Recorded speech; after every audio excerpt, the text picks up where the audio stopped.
और फिर drug addict. Addict तो नहीं मैंने कहा। कहीं ऐसा ना हो कि आने वाले सालों में हमें देखने को मिले कि 15-16 साल के लड़के भी। वेलकम दोस्तों, इस वीडियो में बात करेंगे इस वक्त सोशल मीडिया पर क्या वायरल चल रहा है। वक्त बर्बाद नहीं करेंगे, डायरेक्ट खबर के बारे में बात करेंगे आपके साथ।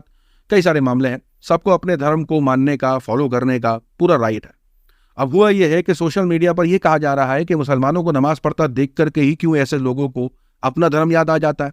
आपकी स्क्रीन पर यह वीडियो जो है वो एक फ्लाइट की है। बताया जा रहा है कि मुसलमान शख्स जो है वो नमाज पढ़ रहा था अपनी ही सीट पर बैठ करके, बिना किसी को तकलीफ पहुंचाए, यानी अपनी सीट पर बैठे बैठे वो नमाज पढ़ रहा था। अब हुआ ये कि उसको नमाज पढ़ता देख करके एक हिंदू महिला उठ करके इस तरीके की हरकत शुरू कर देती है। दिल्ली सफर के दौरान ये मुस्लिम अपनी सीट पर ही आसानी से नमाज अदा कर रहा था। जैसे ही इस शख्स ने नमाज पढ़नी शुरू करी तो ये गैर मुस्लिम खातून उठ के खड़ी हुई और इसे अपनी इबादत याद आ गई। तो इबादत, नमाज ऐसी पढ़ो कि सामने वाले को अपनी इबादत करने पे मजबूर हो जाएगा। सोशल मीडिया पर यह चलने लगता है कि इनको सिर्फ मुसलमानों को देख करके ही अपना धर्म क्यों याद आता है, और ये बोला जाता है सोशल मीडिया पर कि ये लोग काफी बीमार हो चुके हैं। साथ ही साथ अपडेट शेयर कर दें, और ये अपडेट ऐसी है कि 2 जगहों से ऐसी अपडेट आ रही है मानो कि जैसे प्लान किया जाता है। अपडेट है गणेश पंडाल के हवाले से। दोनों अपडेट्स ऐसे शेयर करूंगा आपके साथ, एक तो गुजरात और दूसरा जो है वो मध्य प्रदेश। गुजरात वाली अपडेट के बारे में बताया जा रहा है कि आरोप है कि कुछ बच्चों ने जो है वो गणेश पंडाल के ऊपर पत्थर फेंके। उसके बाद से पूरा मामला जो है वो बिगड़ गया, वहां पर हिंदू मुसलमान हो गया, और इतना कि मुसलमानों की दुकान, मुसलमानों की गाड़ियां, उन पर हमला किया गया। बताया जा रहा है कि मामला रतलाम का है, मध्य प्रदेश के। मुसलमानों के खिलाफ देश के गद्दारों को वाले नारे लग रहे हैं, यानी पुलिस की मौजूदगी में इस तरीके के आपत्तिजनक नारे लग रहे हैं। और किस तरीके से ये झूठ फैला दिया गया व्हाट्सएप में कि गणेश प्रतिमा पर पथराव किया गया है। यानी आप दोनों अपडेट देखिए, जहां सिर्फ एक खबर फैला दी जाती है और इस तरीके के दंगे फसाद की, इस तरीके की नारेबाजी की अपडेट आने लगती है।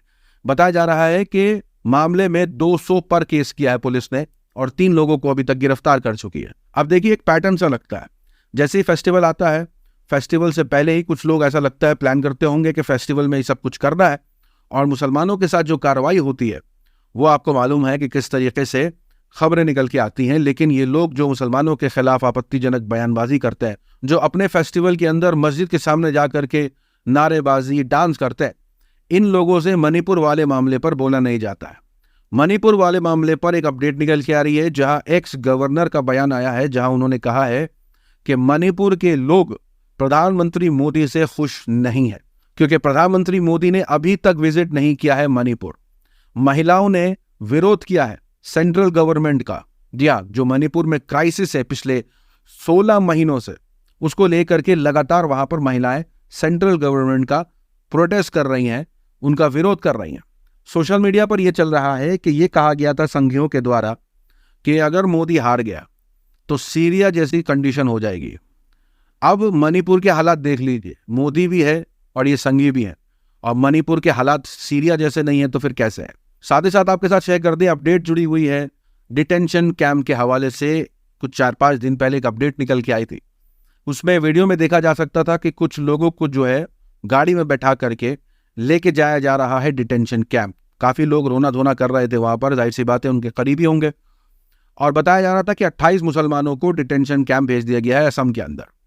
अब हुआ यह है कि डिटेंशन कैंप का दौरा कर रही थी जमात-ए इस्लामिया हिंद, और उनकी तरफ से जो बयान सामने आया है, क्योंकि वहां जाकर के उन्होंने जो देखा है डिटेंशन कैंप के हालात, वहां की सिचुएशन जो देखी है, जिन जिन वजहों से लोगों को डिटेंशन कैंप भेजा गया है, क्या कहा है सुनिए। एनआरसी ने जो काम किया, इसका नतीजा हमारे सामने ये आया है कि जिन लोगों को विदेशी घोषित किया गया है, इसमें से 2/3 जो हैं वो हिंदूज हैं और 1/3 मुस्लिम्स हैं। ज्यादातर ये ट्रांजिट कैंप में मुसलमानों को भेजा जा रहा है और उन पर जुल्म किया जा रहा है। न्यायिक प्रक्रिया जैसी होनी चाहिए वैसी न्यायिक प्रक्रिया नहीं हो रही है। साथ ही साथ शेयर कर दे कि ध्रुव राठी का एक पुराना प्रेडिक्शन वायरल हो गया। अब कुछ दिनों से जो वीडियोस निकल के आ रहे हैं, जहां बच्चे प्रवचन दे रहे हैं, ज्ञान दे रहे हैं, जी हाँ, अब बच्चों से बड़ों को सीखने की जरूरत है। इस तरीके के जो वीडियोस वायरल हो रहे हैं, जहां कम उम्र के लोग या कम उम्र के बच्चे जो हैं वो ऐसे जगह पर बैठा दिए गए हैं जहां वो लोगों को ज्ञान दे रहे हैं, चंदे की मांग कर रहे हैं। इस तरीके की वीडियो क्लिप काफी वायरल हो गई है, जिसको लेकर के सोशल मीडिया पर ध्रुव राठी की वीडियो वायरल हुई है, जहां लोगों ने ये कहा है कि ध्रुव राठी ने पहले ही प्रेडिक्शन कर दिया था कि आने वाले वक्त में क्या क्या देखने को मिल सकता है। कहीं ऐसा ना हो कि आने वाले सालों में हमें देखने को मिले कि 15-16 साल के लड़के भी स्कूल से ड्रॉप आउट करके बाबा बनने की सोच रहे हो। असल में ध्रुव राठी की ये वीडियो भागेश्वर धाम के धीरेन्द्र शास्त्री के ऊपर थी, और उन्होंने बताया था कि जिस तरीके से लोग ऐसे लोगों को फॉलो कर रहे हैं, उससे आने वाले दिनों में ये सब कुछ भी देखने को मिल सकता है, और वो होता हुआ दिख रहा है। साथ ही साथ शेयर कर दे आपके साथ अपडेट जो है वो कंगना के हवाले से। झूठ बोल रही थी और यूं समझ लीजिए कि मुकर रही थी। मुकर ऐसे रही थी कि जब उनसे पूछा गया कि ड्रग्स के बारे में तो आपने एक्सपीरियंस कर रखा है, तो जिस पर उन्होंने कहा तो मैंने तो ऐसा कुछ नहीं कर रखा, जिसके बाद से उनकी वो वीडियो वायरल हो जाती है जिसके अंदर उन्होंने खुद को बोला था कि कैसे वो ड्रग की आदी हुई थी। सितंबर 2020 हिंदुस्तान टाइम्स को इंटरव्यू। जैसे ही मैं अपने घर से भागी, कुछ वर्षों में फिल्म स्टार बन गई और फिर ड्रग एडिक्ट भी। प्यारी समझ गई। एडिक्ट तो नहीं मैंने कहा होगा। आपने कहा था जैसे ही मैं घर से भागी, 1.5-2 साल में मैं एक फिल्म स्टार थी, एक ड्रग एडिक्ट। देखा आपने लापरवाही का नतीजा। साथ ही साथ शेयर कर दें कि कंगना की मूवी इमरजेंसी रिलीज होने वाली है। बताया जा रहा है कि 3 सीन डिलीट किए जाएंगे और 10 और बदलाव करने वाले हैं मूवी के अंदर, तब जाकर के उसे सर्टिफिकेट मिलेगा और फिर रिलीज होगी ये मूवी। तो ऐसा लगता है कि ट्रेलर ही बचेगा। साथ ही साथ IC 814 को लेकर के जो विवाद रहा, गोदी मीडिया के अंदर जो बहस रही, चाहते तो थे वो भड़काएं, लेकिन विवाद बहुत जल्दी उठा और फिर थम गया। लेकिन रूबिका लियाकत जो है वो जबरदस्त ट्रोल हो रही हैं, पूरा शो कर डाला इस पर। गोदी मीडिया ने पूरा शो कर डाला कि इसके अंदर किस तरीके से जो आतंकवादी हैं, हाईजैकर्स हैं, उनके नाम को दिखाने की बजाय किसी और के नाम को दिखाया। उन्होंने वही दिखाया जो था, उन्होंने कुछ छुपाने की कोशिश नहीं करी है, लेकिन प्रोपेगेंडा तो चलाना था। अब हुआ यह है कि रूबिका लियाकत जो है वो अब इस सीरीज का बाइकआउट कर रही है। सवाल यह है कि जब तुमने देखा नहीं तो तुम्हें कैसे पता क्या बदलाव है? यानी किसी से सुन करके ही तुमने बोल दिया कि यह बदलाव किया गया है। ये देखिए रूबिका की लियाकत क्या लिख रही है। नियत कंधार हाईजैक की असलियत दिखाने की होती तो बात अलग थी, लेकिन तथ्यों के हाईजैक वाली ये फिल्म ना देखी है ना देखूंगे। तो पहली बात तो लोग कह रहे हैं कि फिल्म नहीं है, सीरीज है। दूसरा लोग ये कह रहे हैं कि जब तुमने देखी ही नहीं है तो किस बिना पर ये सारी बातें कर रहे हो कि तथ्य को छुपाया गया है। गजब टूबीबाज आदमी। और ताज्जुब की बात तो यह है कि रूबिका लियाकत जिसे और कई पत्रकारों ने इस पर पूरा शो कर डाला था, इस पर बहस हो रही थी, तो अभी नहीं देखी है ना देखूंगी कैसे बोल रही है। साथ ही साथ शेयर कर दें कि IT सेल वाले किस तरीके से लगातार नफरत का जो खेल है, नफरत का जो बाजार है वो चला रहे हैं। आपकी स्क्रीन पर ये 2 दिन पहले ब्लॉक हो गए थे, सस्पेंड हो गए थे, बहुत रोना धोना कर रहे थे, आ गए जैसे तैसे। अब बता रहे हैं कि ये देखिए ये प्रैंक नहीं रहा, ये बहुत सीरियस इशू हो गया।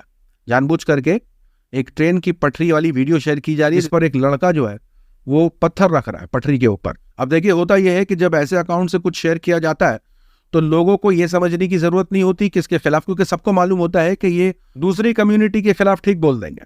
सबको मालूम है कि अगर मिस्टर सिन्हा ऐसी क्लिप शेयर करेंगे और अपनी कमेंट्री जोड़ेंगे तो वो किस पर निशाना साध रहे हैं, सब मालूम है, सबको पता होता है। ये कोई न्यूट्रल लोग नहीं है, अगर बोलेंगे तो सबको पता है किसके बारे में बोल रहे हैं। अब हुआ ये कि इन्होंने तो नाम नहीं लिखा, कुछ नहीं लिखा, लेकिन मालूम है क्योंकि व्हाट्सएप वाले तो नाम डाल ही देंगे, कुछ ना कुछ तो नाम लगा देंगे। इसका एक्सपोज करना बेहद ज़रूरी है, क्योंकि इस वीडियो को जो शेयर किया गया है और जो नैरेटिव सेट किया गया है उसको लेकर के चल रहा है और बताया जा रहा है, फैक्ट चेक के द्वारा, मोहम्मद जुबैर के द्वारा बताया जा रहा है कि 6 साल का लड़का रेल की पटरी के ऊपर पत्थर रख रहा था।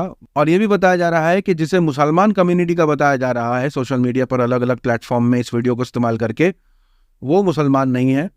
ऑल्ट न्यूज़ ने गोपाल और राजकुमार से कांटेक्ट किया, जो कि ट्रैकमैन है जिसने उस लड़की को पकड़ा था ऐसे करते हुए। तो उन्होंने बताया कि नहीं, लड़का जो है वो मुसलमान समुदाय से नहीं है, हिंदू समुदाय से है।